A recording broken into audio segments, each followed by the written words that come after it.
Abasirikare batatu ba FRDC bagandaguwe urw'agashinyaguro aha ni muri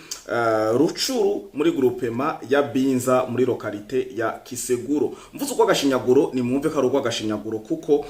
biteye agahinda mubonye amafoto mukumva nico bazize. Aba nabo bakaba bicwe ku itegeko rya Colonel Eustache Ndazibonde wa AFC M23 Leta Itabara imbwebwe za Sarambwe nkuko bisanzwe muri Minembwe ibintu ntivyoroshe.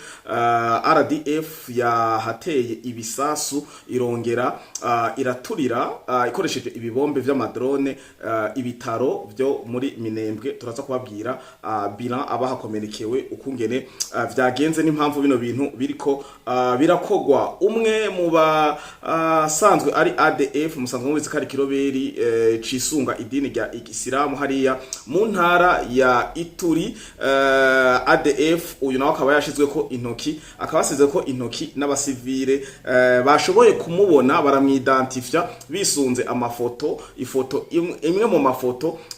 yifotoje agaragaza afise ibendera yambaye impuzu za gisirikare ari muri ako karere aho yashizwe ko intoki ashikirizwa abajejwe intwaro muri Kavumu nkuko bisanzwe. Makamyo yagaragaye ari menshi cyane yikorera ibiziga by'imbwebwe za Sarambwe byahasize ubuzima. Strategy murayizi, ni kenshi mukunze kumva ko baca bagerageza gufunga amabarabara kugira ntihagire abene gihugu bashika muri utwo turere ngo babafotore kugira bashobore kubidentifya bamenye ko ari abana b'u Rwanda canke abana b'u Burundi ba Leta Itabara bariko barahahonera kuri iyo mirongo y'urugamba. Aha ni mu gihe muri Kavumu hari hamaze hari imisi intambara z'urutavanako kuko Wazalendo FRDC n'abafatanya bikorwa babo baritoye barahatera ibitero. Musanzwe muzi ko Kavumu imaze igihe iri mu maboko y'izimbwebwe za Sarambwe. Aya n'ayandi makuru ni menshi cyane muri diaspora eka no mu karere. Umwanya udukundiye turaza kuza kubiyaga ko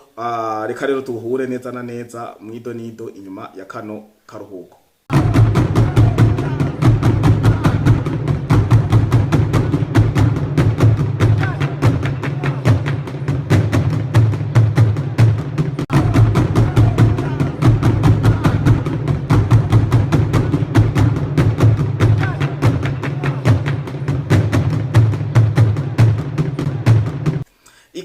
Mwiriwe na mwaramutse bakunzi ba Flow Podcast TV umwe wese aho aherereye. Ndizera ntakekeranya ko mwiriwe mwongiye muramuka neza bivanye naho muherereye. Ndabipfuriza amagara meza, amafaranga, ubumwe n'iterambere mu miryango yanyu no mu miryango yacu. Nkagira ko nkengurukira mwe mudahengeshe nakurikirana ibiganiro bica kuri runo rubuga rwanyu rwa Flow Podcast TV na Ingoma magazine muri mu gihugu cyacu ciza cy'u Burundi mu karere ka EAC muri Afrika, Asia, Amerika, Oceani, Madagascar, Buraya eka no mufuruka zine zisi. Ndabahaye ikaze muri ano makuru ubusesanguzi bwo kuri no munsi wa gatatu n'igenekerezo rya 20 ukwezi no kwa gatanu umwaka wa 2026 dukoza no makuru ku muhingamo cyo ku mugoroba kumvuze uko twafatiriwe cyane kandi mutwihanganire. Nasanze ama message ari menshi, mbega bimeze gute ko twumva aya naya bimeze gute. Amakuru nagerageje kuyegeranya ndongera ndayatororokanya ariko ntiyokwira muri kino kiganiro canke muri ano makuru gusa. Akanya gakunze turabandanya dukora amakuru muza kuguma musanga ku mbuga n'ivyashika mukaba muri mu gihugu bisaba ko buzoba bwahwibiye canke bwije muzoyasanga ko mu gatondo. Abari mu gihugu naho buza kuba ari ku mutaga amakuru maza kuguma muyahabwa kuko amakuru yoyo turayafise. Reka duhere rero kuri no nkuru ibabaje cyane yaba FRDC n'abasirikare b'igihugu ca Kongo bari barafashwe bishwe inyuma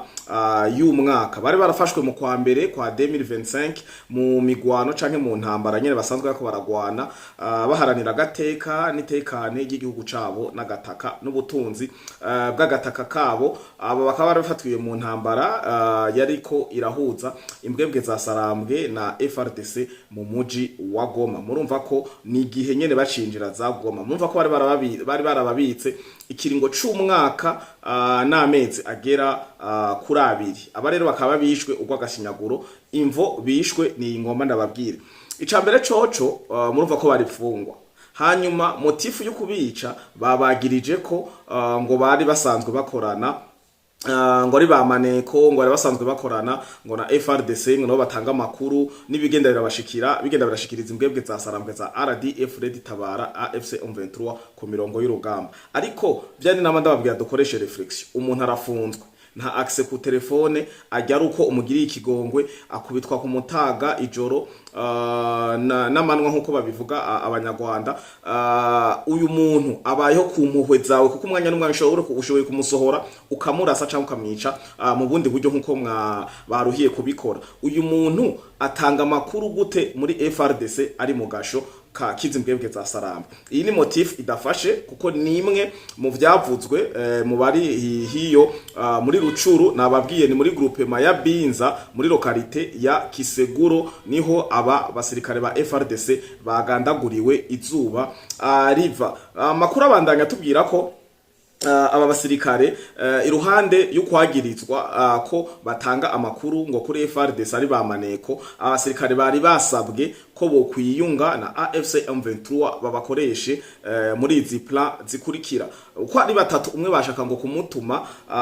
ayobore zimwe mu ngabo canke zimwe mu mbwebwe za Sarambwe ziriko ziragerageza gutera muri Minembwe, kuko byananiranye mu Minembwe barahashaka cane, barashaka iriya misozi ziri aho plateau barazishaka. Narabasiguriye igituma ni kugira ngo bahashire bijya bikoho byabo birasakure, nimba ari amamortier, nimba ari nibindi byinshi, kugira bashobore kudurumbanya Uvira, abakongomani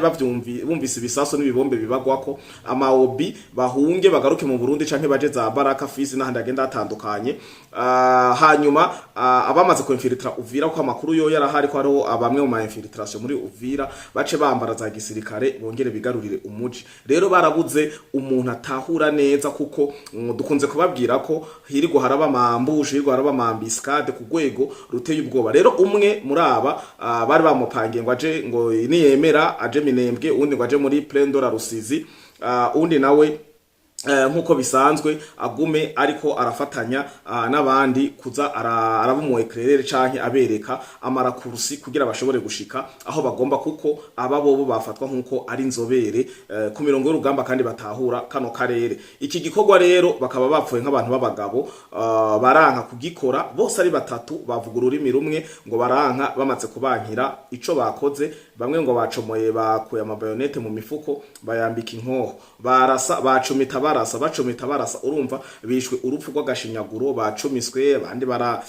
sinzi nuko ibintu bibasigurira, ariko babishe nabi cyane gose.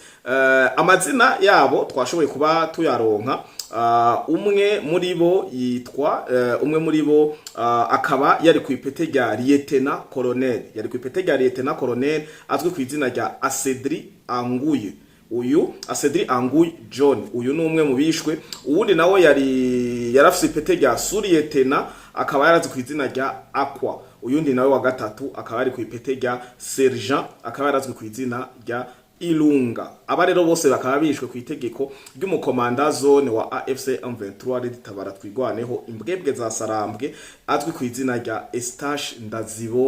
Ndazibonde Eustache. Benshi bakaba bamuzi. Naho twe twashoboye kuronka ifoto, sinashoboye kuronka ifoto yiwe, nagerageje kumurondera, sinigeze mbona ifoto ziwe.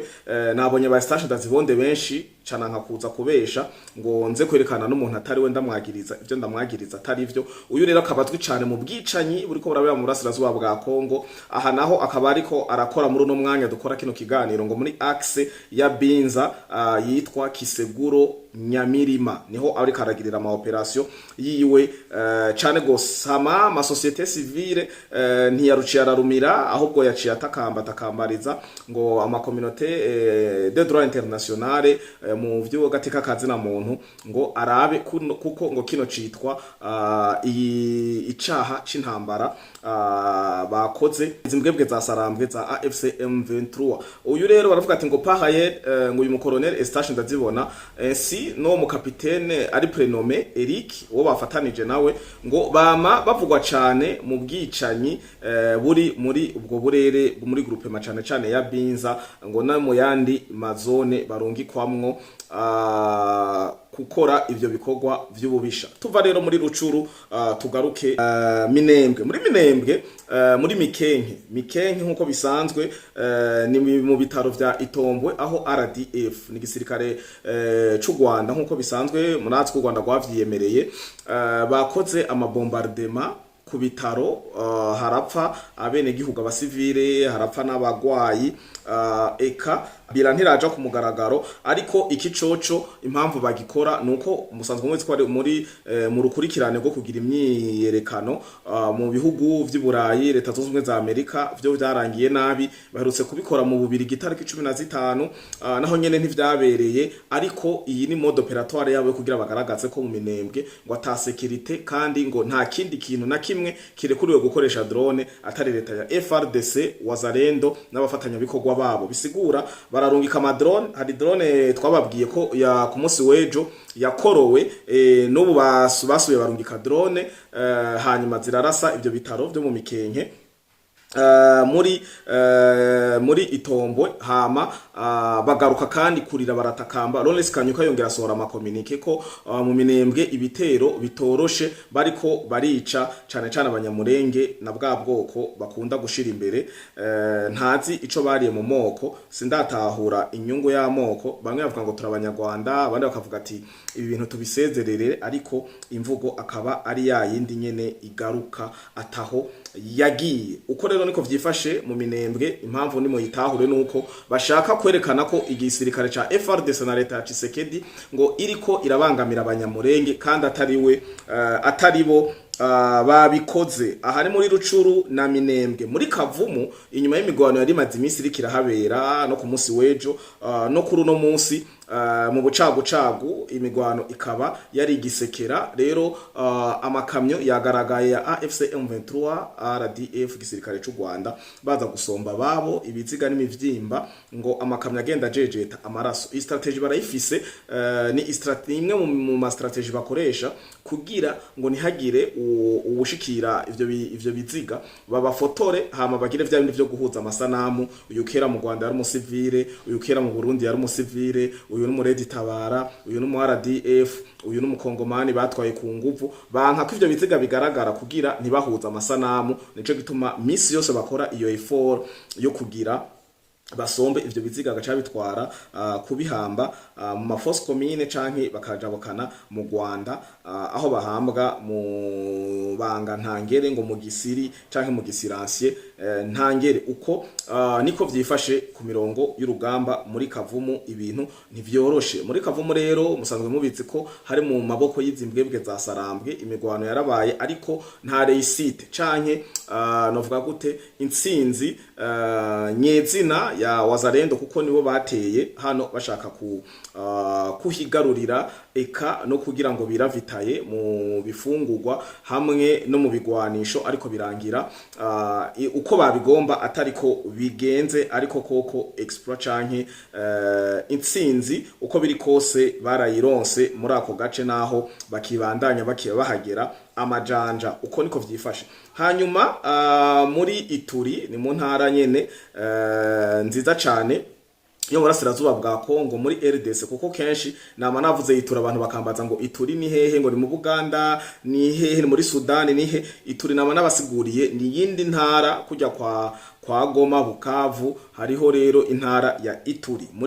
muri territoire ya Mambasa muri sheferi ya hitwa Babila Babombi muri Babila Babombi ubwicanyi bwongeye gukogwa aho bishe abasivile 16 ariko iyi ikaba ari bilan provisoire